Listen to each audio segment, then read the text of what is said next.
Welcome.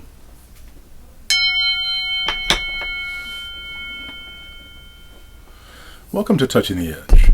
Thank you so much for joining. Thank you for being part of this current series of finding that which we've lost and recognizing that in finding it, we find answers not just for ourselves, but for the world. Because what's lost in the world, to me, one of the elements that we see that feels lost in the world is this commitment to kindness. We see people being so unkind to each other. I want to suggest that it takes courage to be kind. It takes courage to recognize that we're not diminished by what's going on in the world, that there's something in us that remains whole. And that wholeness, that connection to wholeness, is about keeping a sense of faith with humanity.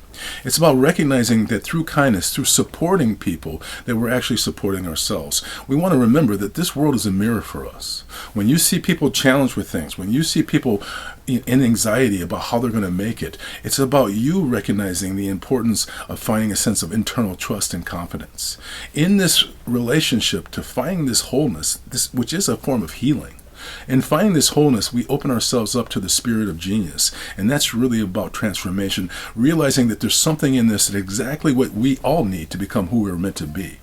It's about having that relationship to an inner contentment. And remember that contentment means inner wholeness. We cannot be made smaller by the world if we maintain that relationship to inner wholeness. Remembering that beauty is sometimes not that beautiful. It's about recognizing that beauty comes with scars and sometimes mistakes and sometimes the overcoming of those mistakes.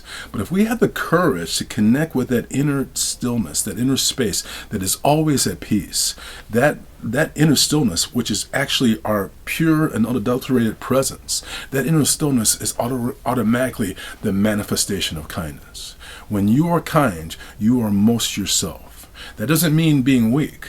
It just means being in contact with your inner heart. So I want to thank you for being part of this relationship to finding beauty in the midst of what is. And so in this finding of beauty, we find a means of supporting each other. How about you? How are you finding these processes of creating inner balance that allows you to have the clarity to find your own kindness? I'm going to ring the bell. I'm going to ask you to listen carefully. Here we go.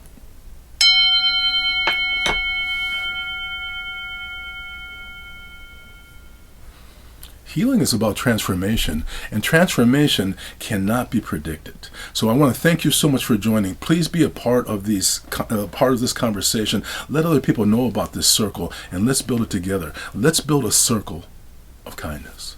Thank you so much for joining. I hope you have an amazing day today. Namaste, my friend.